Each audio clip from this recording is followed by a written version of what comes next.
انسان فطرتی طور پر قصص و حکایات، واقعات، قصہ کہانی اس میں رغبت رکھتا ہے، دلچسپی رکھتا ہے، انٹرسٹ رکھتا ہے۔ انبیاء کرام، اولیاء کرام، علماء کرام سے عوام الناس تک قصص و حکایات، واقعات کے رجحانات واضح رہے ہیں۔ یہی وجہ ہے کہ دیگر دلائل کے ساتھ ساتھ انبیاء کرام نے، اولیاء کرام نے، علماء کرام نے قصص و حکایات اور واقعات کے ذریعے سے بھی پیغام رسانی اور درس و عبرت کا سلسلہ جاری رکھا۔ اور یہ صرف یہاں تک محدود نہیں بلکہ کلام پاک، قرآن مجید اور احادیث طیبہ کا منہج و اسلوب بھی قصص و حکایات سے رغبت رکھتا ہوا نظر آتا ہے۔ اللہ تبارک و تعالیٰ نے گزشتہ اقوام کے متعلق ارشاد فرمایا: لقد كان في قصصهم عبرة لأولي الألباب۔ یقیناً ان کے قصوں میں، ان کے کہانیوں میں عقل مندوں کے لیے عبرت ہے۔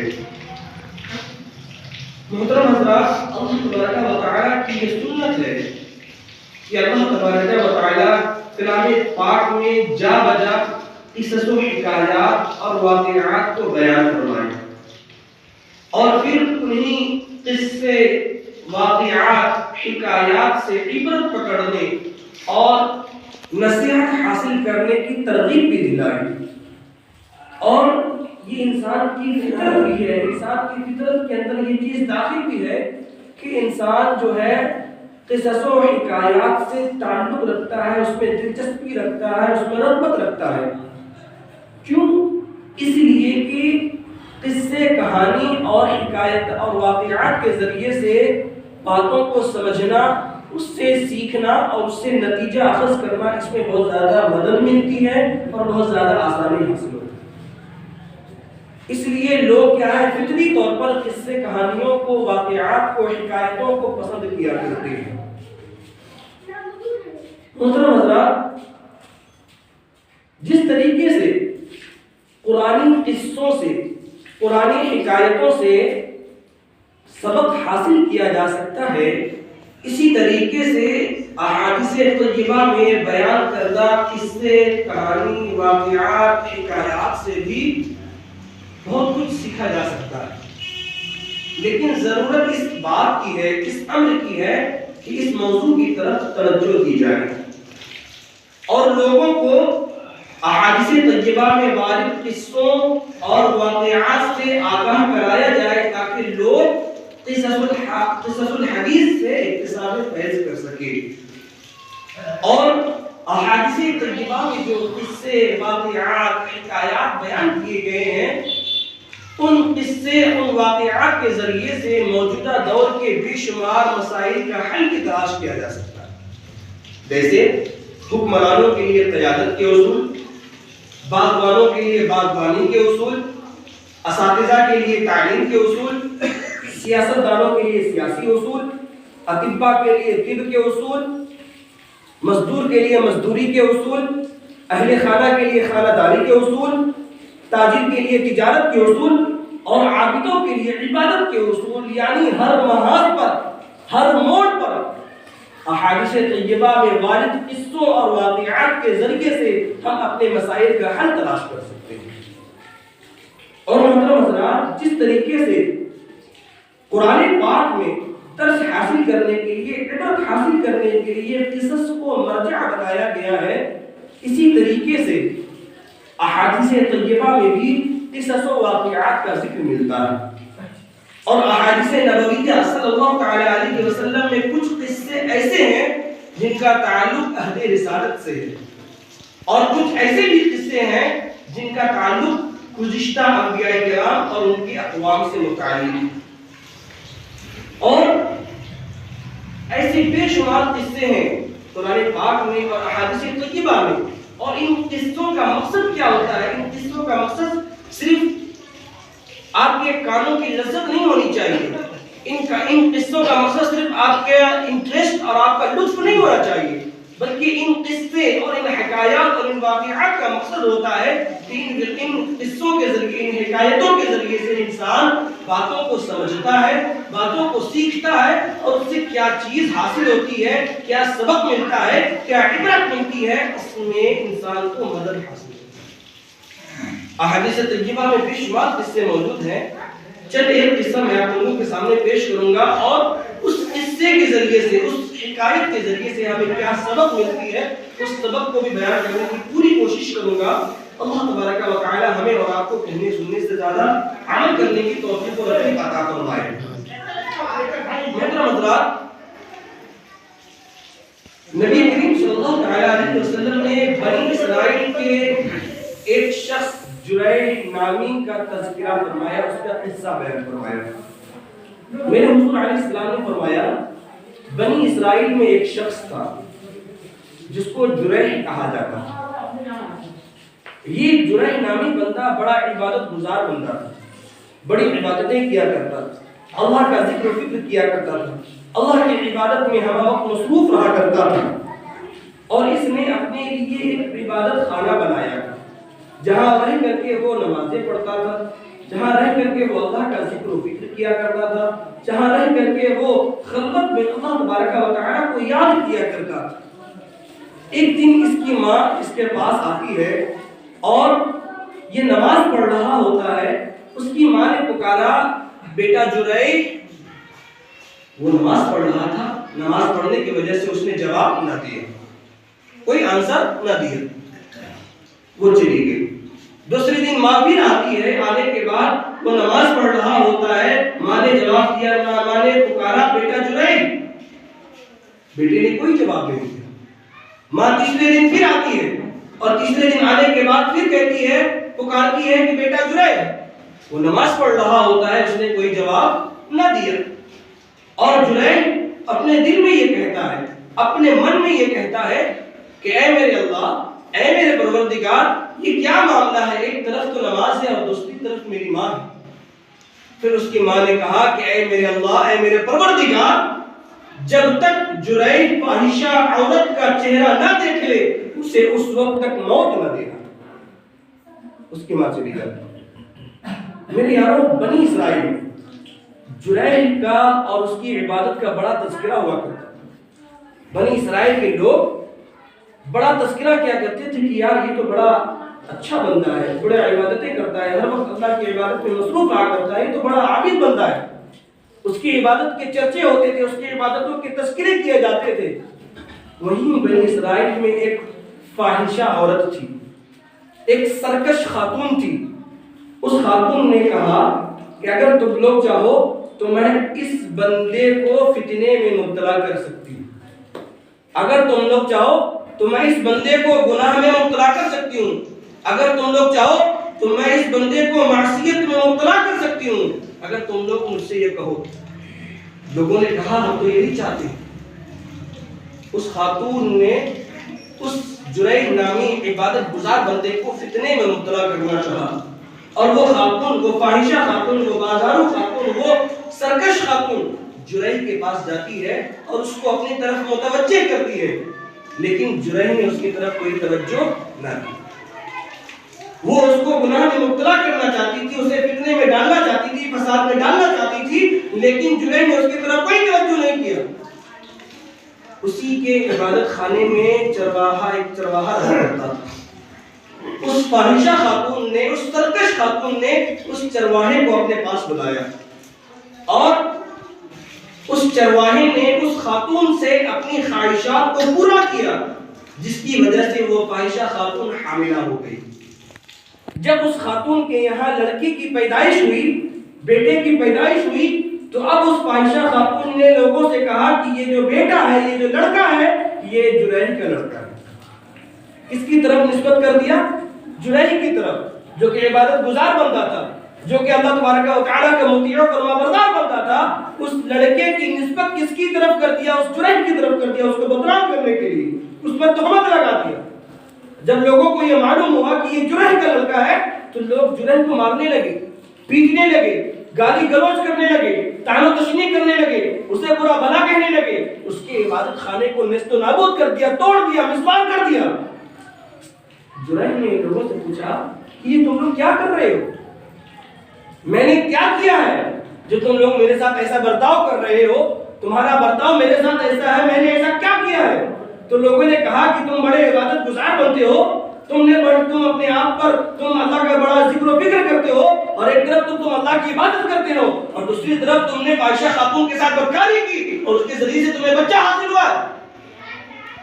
تو جرائم نے کہا ایسی بات ہے، تو ایسا بات ہے تو ذرا اس بچے کو میرے پاس لاؤ۔ اس بچے کو جرائم کے پاس لایا گیا۔ یہ جرائم پہلے نماز پڑھتا ہے، نماز پڑھنے کے بعد جب نماز سے فارغ ہوتا ہے تو اس بچے کی طرف آتا ہے، اور اس بچے کی طرف آنے کے بعد چونکہ وہ اللہ کا مطیع و فرمان بردار بندہ تھا، عبادت گزار بندہ تھا، اللہ تبارک و تعالیٰ کا مقرب و محبوب بندہ تھا، نماز سے فارغ ہونے کے بعد وہ اس بچے کے پاس آتا ہے، اور اس بچے کے پاس آنے کے بعد اس بچے کو اپنی انگلی سے اشارہ کرتا ہے، اپنی انگلی سے ٹھوکر لگاتا ہے اور کہتا ہے کہ اے بچے تو میرے حق میں گواہی دے، ذرا تو بتا تو صحیح تیرا باپ کون ہے، اگر میں تیرا باپ ہوں تو میری طرف اشارہ کر۔ اس جرائم نامی عبادت گزار بندے نے اس بچے کی طرف اشارہ کر کے اس بچے کو ٹھوکر لگا کر کے اس بچے سے کہا کہ تم میرے حق میں گواہی دو کہ تیرا باپ کون ہے۔ میرے یارو، اللہ کی عزت و جلال کی قسم، اللہ تبارک و تعالیٰ نے اس بچے کو قوت گویائی عطا کی، اور وہ بچہ بول اٹھتا ہے کہ یہ جرائم نامی عبادت گزار بندہ، اس میں اس کا کوئی قصور نہیں ہے، یہ گناہگار نہیں ہے، بلکہ میرا کوئی جو باپ ہے وہ چرواہا باپ۔ اس چھوٹے سے بچے نے، اس شیر خار بچے نے اس کے حق میں گواہی دی اور کہا کہ میرا باپ جرائم نہیں ہے، بلکہ میرا باپ تو فلاں چرواہا ہے۔ اب لوگوں نے معافی تلافی کیا، معذرتیں کی، اور ہاتھوں کو چوما، پیر کو چوما، اور کہا کہ اگر آپ حکم دیں تو آپ کے لیے سونے کا ایک عبادت خانہ بنوا دیں، سونے سے مرصع۔ اس نے کہا کہ مجھے اس کی کوئی ضرورت نہیں، اس کی کوئی لالچ نہیں ہے، جیسا میرا پہلے بنا ہوا تھا مٹی کا ویسے ہی بنا۔ لہٰذا لوگوں نے مٹی کا عبادت خانہ اس کے لیے بنا دیا جو توڑ دیا تھا۔ یہ واقعہ میرے حضور علیہ السلام نے بیان فرمایا۔ اب اس واقعے سے ہمیں کیا سبق ملتا ہے، کیا درس ملتا ہے، ذرا وہ سمجھیں۔ اس واقعے سے سب سے پہلے ہمیں جس چیز کا درس ملتا ہے، جس چیز کی سبق ملتی ہے، وہ ہے ادب۔ ادب کا تقاضا کیا ہے؟ ادب کا تقاضا یہ ہے کہ جب آپ کسی کے پاس جائیں اور آپ کو اس سے کوئی کام ہے، اسے کچھ بتانا ہے، اس سے کچھ بات کرنی ہے، تو آپ دیکھیں کہ پہلے یہ سامنے والا بندہ کہیں مصروف تو نہیں ہے، کہیں بیزی تو نہیں ہے، کہیں کسی کام میں مشغول تو نہیں ہے۔ اگر وہ بندہ مصروف ہو، اگر وہ بندہ مشغول ہو، اگر وہ بندہ بیزی ہو، تو پھر آپ اپنی بات کو نہ کہیں، آپ سلام نہ کریں، آپ کلام نہ کریں۔ آپ کو اس کی اجازت نہیں ہے کہ اگر وہ کسی کام میں مصروف ہو، مثال کے طور پر وہ قرآن پڑھ رہا ہو، وہ نماز پڑھ رہا ہو، وہ تنہائی میں کچھ کر رہا ہو، وہ سونے پر آمادہ ہو، وہ کوئی کام کر رہا ہو، اور آپ کے سلام کرنے پر اسے حرج ہو، اسے پریشانی ہو، تو ایسے موقع پر ادب کا تقاضا یہ ہے کہ آپ اگر اس سے بات کرنا چاہ رہے ہیں، اس سے سلام و کلام کرنا چاہ رہے ہیں، تو ادب کا تقاضا یہ ہے کہ آپ دیکھیں سامنے والا بندہ فرصت میں ہے یا نہیں ہے۔ اگر فرصت میں نہیں ہے، مصروف ہے، بیزی ہے، مشغول ہے، تو پھر آپ اپنی بات کو نہ کہیں۔ لیکن اگر آپ کی بات بہت زیادہ اہمیت رکھتی ہے، آپ کی بات بہت زیادہ امپورٹنٹ ہے، وہ بہت زیادہ ضروری ہے اس کو بتانا، اس سے بات کرنا بہت زیادہ ضروری ہے، تو ایسے موقع پر ہمیں یہ حکم دیا گیا ہے کہ آپ پہلے سامنے والے بندے سے اجازت لیجئے کہ میں نے آپ سے کچھ باتیں کرنی ہے، میں نے آپ کو کچھ بتانا ہے، میں نے آپ سے کچھ کہنا ہے۔ اگر آپ اجازت دیں تو وہ میں کہوں، اگر سامنے والے بندے کی طرف سے اجازت مل جائے تب جا کر کے آپ اپنی بات کو رکھیں، ورنہ اس کی فرصت کا انتظار کریں، جب وہ فارغ ہو کر پھر آپ اپنی بات رکھیں۔ یہ ادب کا تقاضا ہے۔ لیکن یہ جان لیجئے، اگر والدین کسی چیز کا حکم دے، اگر ماں باپ کسی چیز کا حکم دے، تو پھر آپ پر اس حکم کو پورا کرنا لازم اور ضروری ہے۔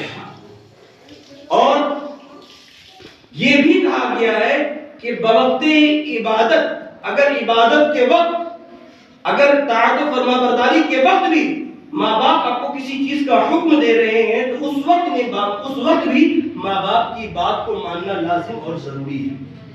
جیسا کہ حدیث پاک سے ہمیں درس ملتا ہے. حدیث پاک میں ہمیں کیا درس ملتا ہے کہ والدین کے ساتھ حسن سلوک کرنا ہے، ماں باپ کی فرما برداری کرنی ہے، ماں باپ کے باتوں کو ماننا ہے، ماں باپ کے ساتھ اچھا برتاؤ کرنا ہے اور ماں باپ کی نافرمانی نہیں کرنی. اس لیے کہ ماں باپ کی نافرمانی یہ جہنم کے دروازے کے کھلنے کا سبب بنتی ہے.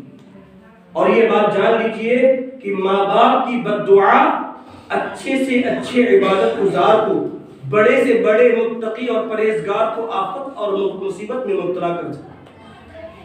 ماں باپ کی بد دعا بڑے سے بڑے متقی اور پرہیزگار کو آفت میں مبتلا کر دیتی ہے. آپ دیکھیں اسی واقعے میں آپ نے کیا دیکھا کہ وہ جریح نامی اسرائیلی بندہ، نمازی بندہ، عبادت گزار بندہ، جس نے اپنی ماں کے پکار کا جواب نہ دیا، وہ مصیبت میں مبتلا ہو گیا.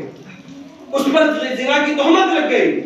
وہ تو اس کی عبادت تھی، اگرچہ وہ اپنی عبادتوں کی وجہ سے، اپنی اللہ تبارک و تعالیٰ کی ذکر و فکر کی وجہ سے وہ بچ جاتا ہے، اور شیر خوار بچے نے، چھوٹے بچے نے اس کی پاک دامنی کی گواہی دے دی اور اس کی گئی بھی عزت واپس آ گئی. لیکن ماں کی بد دعا نے رب تو دکھایا نا، ماں کی بد دعا نے رب دکھایا اور اس پر زنا کی تہمت لگی. اسے لوگوں نے مارا، اسے گالی گلوچ کیا، اسے برا بھلا کہا. ماں کی بد دعا اثر کی ہے. لہٰذا ہمیں اور آپ کو یہ چاہیے کہ ہم اور آپ ماں باپ کی اطاعت و فرما برداری کریں اور ماں باپ کی بد دعا سے ضرور بلا ضرور بچیں اور رب کی پناہ پائیں. یہ جان لیجیے کہ اگر ماں باپ اپنے بچوں کے لیے بد دعا کر دے، اولاً ماں باپ تو اپنے بچوں کے لیے بد دعا نہیں کرتے، مائیں تو کبھی کہہ بھی دیا کرتی ہیں، باپ کبھی اپنے بچوں کے لیے بد دعا نہیں کرتا ہے. لیکن یہ چیز جان لیجیے، جب کبھی بھی ماں باپ آپ سے عاجز ہو کر کے آپ کے لیے بد دعا کر دے اور اپنے ہاتھوں کو اٹھا دے اور آپ کے لیے بد دعا کر دے، یہ جان لیجیے وہ دعا باب اجابت سے ٹکراتی ہے اور رب کی بارگاہ میں وہ دعا ضرور بلا ضرور قبول ہوتی ہے. اور جس بچے کے حق میں ماں باپ بد دعا کر دیتے ہیں، وہ بچہ نہ تو اس دنیا میں کامیاب ہوتا ہے، نہ کبھی وہ آخرت میں کامیاب ہوتا ہے. لہٰذا ہمیں اپنے ماں باپ کی اطاعت اور فرما برداری کرنا لازم اور ضروری ہے. ہر موقع پر، ہر محاذ پر، ہر موڑ پر اپنے ماں باپ کی بات کو ماننا ہے، اپنے ماں باپ کے حکم کو بجا لانا ہے.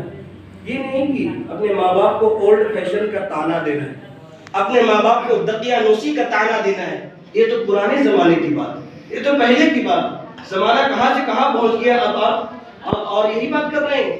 یہ اولڈ فیشن کا تانا اپنے ماں باپ کو ہم نے نہیں دینا، بلکہ ماں باپ جو کہیں اس پر اپنے سر کو جھکا دینا. ماں باپ جس چیز کا حکم دے بلا چوں چرا، بغیر کسی اف کے اپنے ماں باپ کی اس حکم پر عمل کرنا ہے. چاہے آپ کا من ہو یا نہ ہو، آپ کی خواہش ہو نہ ہو، تب بھی آپ کو اپنے ماں باپ کی اطاعت اور فرما برداری کرنی ہے. حدیث پاک سنیے. عن ابن عباس قال قال رسول اللہ صلی اللہ علیہ وسلم من اصبح مطیعا للہ فی والدیہ اصبح له بابان مفتوحان من الجنہ وان كان واحدا فواحدا ومن امسى غاسقا لله في والديه اصبح له بابان مفتوحان من النار وان كان واحدا فواحدا. قال رجل وان ظلماه قال وان ظلماه. حضرت ابن عباس رضی اللہ تعالیٰ عنہ سے روایت ہے کہ رسول کریم صلی اللہ تعالیٰ علیہ وسلم نے ارشاد فرمایا کہ جس نے اللہ کی خاطر، اللہ کی خوشنودی کی خاطر، اللہ کی رضا کی خاطر والدین کی اطاعت و فرما برداری کی، والدین کے حکم پر عمل کیا، والدین کی بات کو مانا، والدین کی مطیع فرما برداری کی، تو ایسے شخص کے لیے اللہ تبارک و تعالیٰ جنت کے 2 دروازوں کو کھول دے گا. اور اگر والدین میں سے کسی ایک کی فرما برداری کی، اگر ایک ہی ہو، اگر والد آپ کی زندہ ہو اس کی فرما برداری کی، یا آپ کی والدہ زندہ ہو اس کی فرما برداری کی، تو اللہ تبارک و تعالیٰ آپ کے لیے جنت کے 1 دروازے کو کھول دے گا. اور آگے ارشاد فرمایا اور جس کسی نے والدین کے متعلق اللہ تبارک و تعالیٰ کی نافرمانی کی، اللہ تبارک و تعالیٰ کی معصیت کی، تو ایسے شخص کے لیے جہنم کے، دوزخ کے، آگ کے 2 دروازوں کو کھول دیا جائے گا. اور اگر والدین میں سے کسی ایک کے متعلق اللہ کی نافرمانی کی تو اللہ تبارک و تعالیٰ جہنم کے 1 دروازوں کو کھول دے. اور آگے کسی شخص نے عرض کیا یا رسول اللہ صلی اللہ علیہ وسلم اگرچہ وہ ہم پر ظلم کرے، اگرچہ ماں باپ ہم پر ظلم کریں تب بھی کیا ہم پر اپنے ماں باپ کی بات کو ماننا لازم اور ضروری ہے؟ اگرچہ ماں باپ ہم پر سختی کریں تب بھی کیا ہم پر اپنے ماں باپ کی اطاعت و فرما برداری لازم اور ضروری ہے؟ تو میرے حضور نے 3 مرتبہ ارشاد فرمایا وَإِن ظَلَمَاهُ وَإِن ظَلَمَاهُ وَإِن ظَلَمَاهُ، اگرچہ ماں باپ تم پر ظلم کرے تب بھی تم پر لازم اور یہ ضروری ہے کہ تم اپنے ماں باپ کی اطاعت و فرما برداری کرو۔ یعنی شریعت کے قطعی جو ضابطے ہیں اس ضابطے کے خلاف اگر ماں باپ کوئی حکم دے جس کا ٹکراؤ شریعت سے ہوتا ہے تو ایسے موقع پر تو اپنے ماں باپ کی فرما برداری نہیں کرنی ہے، اس لیے کہ یہاں پر شریعت کی خلاف ورزی ہو رہی ہے۔ لیکن شریعت کے قطعی ضابطے کے علاوہ اگر کسی موقع پر کسی محاذ پر ماں باپ آپ کو کسی چیز کا حکم دے، آپ کا من کرے یا نہ کرے، تب بھی آپ پر لازم اور ضروری ہے کہ آپ اپنے ماں باپ کی بات کو ضرور سے ضرور مانیں۔ یہ ماں باپ کی اطاعت اور فرما برداری کا ہمیں حکم دیا گیا، تو ہمیں اپنے ماں باپ کی اطاعت اور فرما برداری کرو۔ یہ اس حدیث پاک سے ہمیں ایک درس ملتا ہے، اور کیا درس ملتا ہے اس درس کو بیان کرو پھر اپنی تقریر ختم کرو، وقت ہو گیا۔ اس حدیث پاک سے ہمیں ایک اور درس ملتا ہے کہ زنا ایک لعنت ہے۔ زنا کیا ہے؟ ایک لعنت، بدکاری، بدفعلی کی ایک لعنت ہے۔ اور سن لیجیے، زنا کرنے والے مرد اور عورتوں کو نبی کریم صلی اللہ تعالی علیہ وسلم نے بدہنا جسم، ننگے جسم آگ کے تنور میں جلتا ہوا دیکھا ہے۔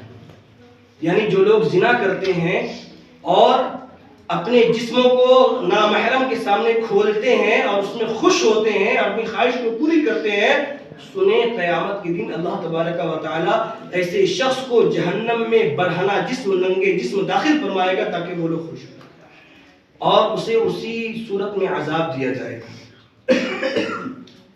زنا بہت برا فعل ہے، زنا سے ہمیں اور آپ کو بچنا چاہیے۔ زناکاری، بدکاری، بدفعلی ایک ایسا فعل قبیح ہے، آخرت کی سزا تو دور کی بات، میں دنیا کی سزا کے بارے میں اگر آپ لوگوں کو بتاؤں کہ زنا کی جو شرعی جو حکم ہے، شرعی جو سزا ہے، وہ سزا کیا ہے کہ اگر شادی شدہ حضرات زنا کر لیں، بدکاری کر لیں، بدفعلی کر لیں، تو پھر انہیں رجم کرنے کا حکم ہے، سنسار کر دینے کا حکم ہے۔ یعنی ان کے جسموں کو، پورے جسموں کو زمین کے نیچے گاڑ کر کے ان کا سر صرف باہر ہو اور ان کے سر پر پتھر سے مار کر کے اسے ہلاک کر دینے کا حکم ہے۔ اور غیر شادی شدہ اگر زنا کر لے، بدکاری کر لے، بدفعلی کر لے، تو اس کے لیے کیا حکم ہے؟ اس کے لیے یہ حکم ہے کہ ایسے شخص کے بارے میں اللہ تبارک و تعالیٰ نے کلام پاک میں ارشاد فرمایا الزانیۃ والزانی فاجلدوا کل واحد منہما مئۃ جلدہ، یعنی زنا کرنے والے مرد اور زنا کرنے والی خاتون پر 100 کوڑے مارے جائیں۔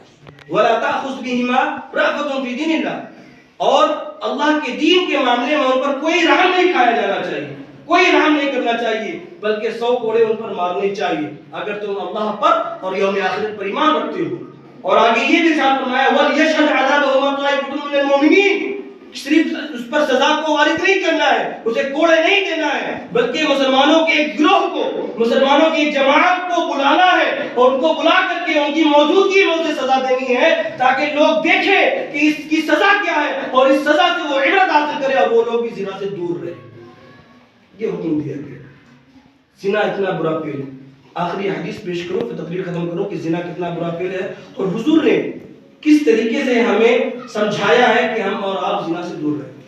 حضرت ابو امامہ رضی اللہ تعالی عنہ وہ فرماتے ہیں کہ رسول اللہ صلی اللہ تعالی علیہ وسلم کی بارگاہ میں ایک شخص حاضر ہوا، عرض کرتا ہے یا رسول اللہ صلی اللہ تعالی علیہ وسلم مجھے زنا کرنے کی اجازت دیجیے، مجھے بدکاری کرنے کی، بدفعلی کرنے کی اجازت دیجیے۔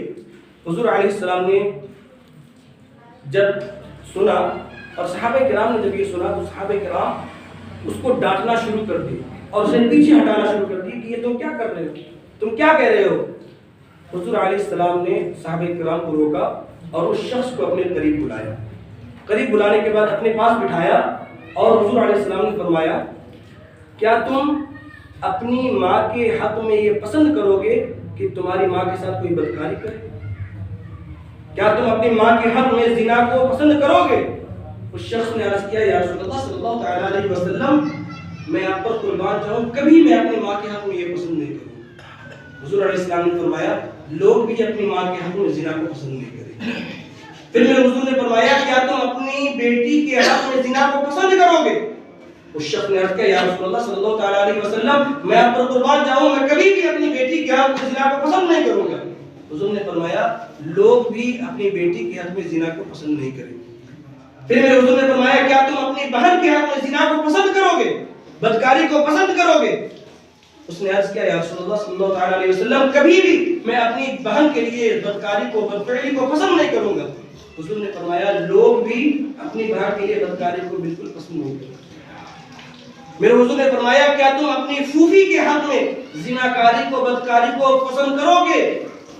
اس نے عرض کیا یا رسول اللہ صلی اللہ علیہ وسلم کبھی نہیں، میں اپنی پھوپھی کے حق میں بھی زناکاری اور بدکاری کو کبھی پسند نہیں کروں گا۔ میرے حضور نے فرمایا لوگ بھی کبھی اسے پسند نہیں کریں گے۔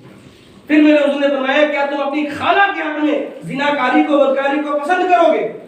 اس نے عرض کیا یا رسول اللہ کبھی نہیں، میں کبھی پسند نہیں کروں گا۔ تو حضور نے فرمایا لوگ بھی کبھی اپنے خالہ کے حق میں زناکاری اور بدکاری کو پسند نہیں کریں گے۔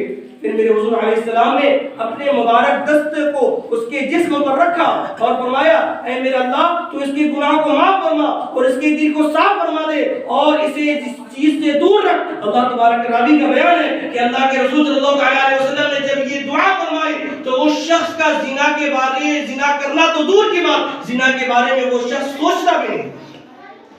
اب ذرا غور کریں، توجہ دے کہ نبی کریم صلی اللہ تعالیٰ علیہ وسلم نے کس مشفقانہ انداز میں، کس حکیمانہ انداز میں اسے سمجھایا۔ پہلے اس فعل کی قباحت کو سمجھایا کہ یہ فعل کتنا برا ہے، کہ یہ جب تم اس فعل کو اپنی ماں کے لیے پسند نہیں کرتے ہو، اس فعل کو اپنی بہن کے لیے پسند نہیں کرتے ہو، اس فعل کو اپنی بیٹی کے لیے پسند نہیں کرتے ہو، جب تم اپنے رشتہ دار میں سے کسی کے لیے اس فعل کو پسند نہیں کرتے ہو، تم جب زنا کر رہے ہو تو جب تم زنا کسی سے کرتے ہو تو وہ بھی تو کسی کی بیٹی ہوتی ہے، وہ بھی تو کسی کی بہن ہوتی ہے، وہ بھی تو کسی کی ماں ہوا کرتی ہے۔ لہذا تمہیں بھی چاہیے کہ تم کسی کے ساتھ بدکاری نہ کرو، کسی کے ساتھ بدفعلی نہ کرو، اسی لیے کہ جب تم اپنے ماں کے لیے ناپسند کرتے ہو تو کسی اور کے ساتھ تمہیں کرنا یہ کہ تمہارے لیے پسند نہیں ہونا چاہیے۔ لہذا ہمیں اس چیز سے دور رہنا، زناکاری، بدکاری، بدفعلی اور ان چیزوں سے ہمیں اپنے آپ کو دور رکھنا ہے، تاکہ ہم اپنے آپ کو دور رکھیں تو اپنے بچوں کو بھی ہم نصیحت کر سکیں کہ دونوں کی دور ہو، اور اپنے بچے کو ہمیشہ نصیحت کرنا ہے کہ بابو اس چیز کی طرف کبھی مت جانا، زناکاری، شراب نوشی، جوا بازی، سٹے بازی، ان چیزوں سے اپنے آپ کو بھی روکنا ہے، اپنے بچوں کو بھی روکنا ہے، اور نماز کا حکم دینا ہے، روزے رکھنے کا حکم دینا ہے، اطاعت و فرما برداری کا حکم دینا ہے، نیکیوں کرنے کا حکم دینا ہے، اعمال حسنہ کے کرنے کا حکم دینا ہے، تاکہ آپ کے بچے ان چیزوں پر عمل کر کے اس دنیا میں بھی سرخرو ہو اور آخرت میں بھی اللہ تبارک و تعالیٰ اس کو اس کا بہترین بدلہ عطا فرمائے۔ آمین۔ وآخر دعوانا الحمدللہ رب العالمین۔ السلام علیکم ورحمۃ اللہ تعالیٰ وبرکاتہ۔